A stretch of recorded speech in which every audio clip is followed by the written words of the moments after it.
Hello everyone, welcome to DTBTV.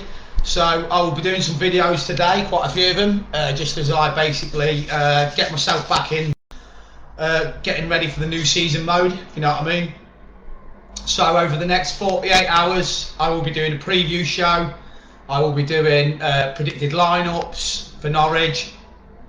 And also, I'm hoping that we might hear something over the next 2 or 3 days with regards to a new signing, because Shaqiri has basically gone now. So I'm just going to read out the Shaqiri news on here. So let's do that first. So it says here, Xherdan Shaqiri is close to a Liverpool exit after agreeing the top earner contract. Xherdan Shaqiri is set to complete a move from Liverpool 3 years after joining, with the playmaker agreeing a contract with League One side Lyon. The 29-year-old has been a useful squad player since arriving from Stoke in 2018, but has increasingly struggled for regular starts despite his ongoing contribution. In 63 appearances for the club, Shaqiri has scored 8 goals and laid on 9 assists. And while that could be seen as a disappointing record, only 25 of his outings has come as a starter. He maintains a strong reputation on Merseyside and within the Liverpool squad, but the Swiss has decided to move on with a year left on his contract.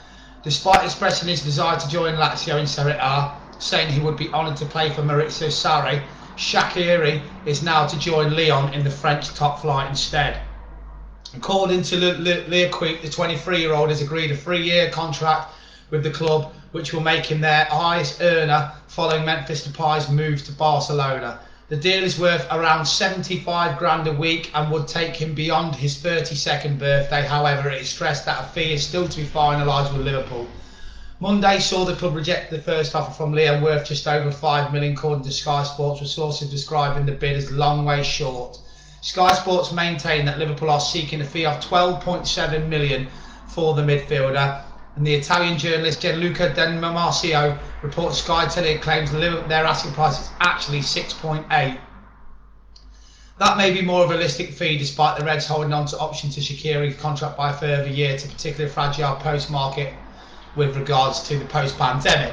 Selling Shaqiri would free up funds for more signings, but according to the Mail, Dominic King, Liverpool will not be looking to replace him directly, which I agree with, because we don't need to replace Shaqiri directly, because in the right and left attacking midfielder positions where he plays, we've got lads. We've got Harvey Elliott, who was outstanding the other day. We've got Taki Minamino. We've got Oxlade-Chamberlain. We've got Mane, Salah. We've got plenty that can play there. So we don't need a like-for-like replacement. If it was me, and I've said this from day one, when most people's been stressing out about us not signing anyone, we needed to free up space for the non-homegrown players, which I'm going to read a little bit more in detail in a minute.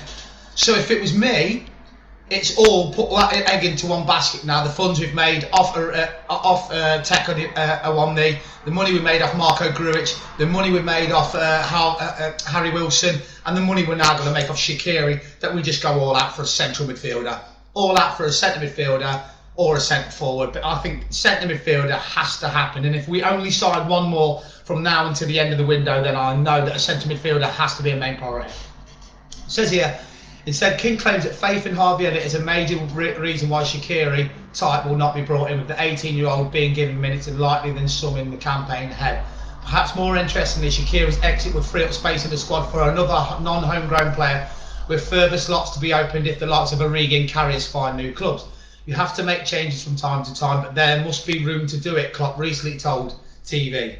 We do not want more players. If something happens somewhere, something can happen somewhere else. But it makes no sense to add more players. So what Klopp was saying there was, we will bring it in when we sell, not because we need the money like all these FSG out brigade things, because we don't need to have too many players.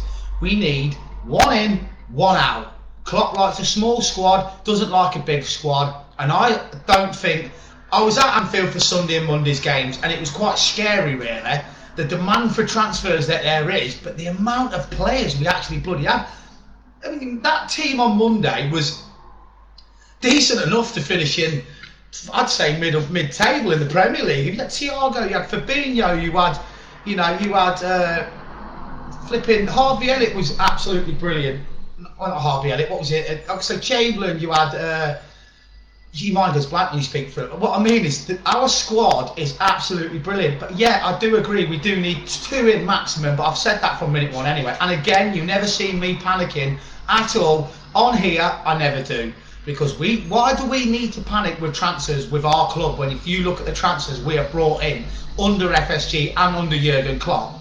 Wijnaldum, Mane, Firmino, Salah, Fabinho, Van Dijk, Alisson, Robertson. Why do we need to panic? I don't panic because I've got faith in Klopp and I've got faith in our owners to deliver the right kind of player for Liverpool, and that's all that matters. And now that Shaqiri's going, you will see somebody coming in. That's my opinion, but that's been my opinion from day 1 anyway, because I knew we had to free up space. So did everybody that knew this club and doesn't just watch, you know, a little pop-up on Give Me Sport or a little pop-up on Twitter where somebody's going, I can't believe Liverpool are not buying anybody and Chelsea are doing this and Man United are doing that and this is doing that. I really wish them injuries didn't happen last season, because I've watched Liverpool for over 30 years and I've never seen anything like that before. Because I genuinely believe that if it not had happened, we'd have beat City to the title again last season. We'd be on 2 in a row now. And I think that there wouldn't be this big demand for players. But what it is because we looked weak last season and still finished 3rd, by the way. A lot of our Football Manager fans just want players in. I'm not being funny. Look at the players that Chelsea brought in last year, Timo Werner and Kai Havertz. They didn't really set the Premier League a lot. All right, they won the Champions League. But let's not forget, it was a Champions League in empty stadiums. Let's not get it twisted, right? Chelsea won the COVID Cup and Man City won the COVID League.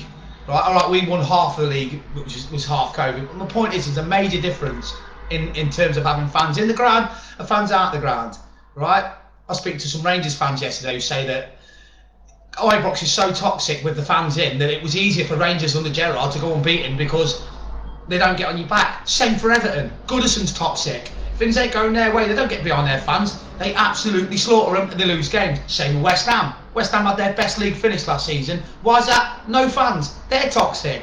So I'm telling you now, football behind closed doors or be it in empty stadiums is so much different to football with fans in it. Anfield will be bouncing again. We've got a bloody great squad. Shaqiri's leaving. Origi will go. We might just have to bite our lip a little bit. I can see Origi going last day of the transfer window. I don't know why a Norwich or a Brentford don't come in for him. He'd be bloody good for them, I think. And I think that's what will happen. We'll see it aside from the Championship. Rangers obviously now won't come in for him because he can't afford it because he's just lost 20 million by not getting in the Champions League. So, yeah, so that's my little bit of information coming in about Shaqiri. I'll do my predicted lineup tomorrow. I'll do my preview show tomorrow night. Also, get on the fantasy football in time for Saturday. Craig Book is sorting it out. I'm about to do mine literally right now because it's my first day off today from my job. So I'm going to do my fantasy football now and pay my £10 tomorrow. So get in our league, Doubtless the Believers Prem. We are doing a fantasy football competition with cash prizes for top 4 places and free scarves to those that finish in the 5th and 6th position in the league, i.e. like the Europa League places. So that's what we're going to do. I'm just going to read some more comments. We can't rely on Origi when Salah Mane will leave for the AFCON. Who says we're going to be relying on Origi? Who says we have to play 3 up front? Who says we can't play 1 behind the 2 like we did last season with Mane? I've seen Mane and Salah go to the AFCON.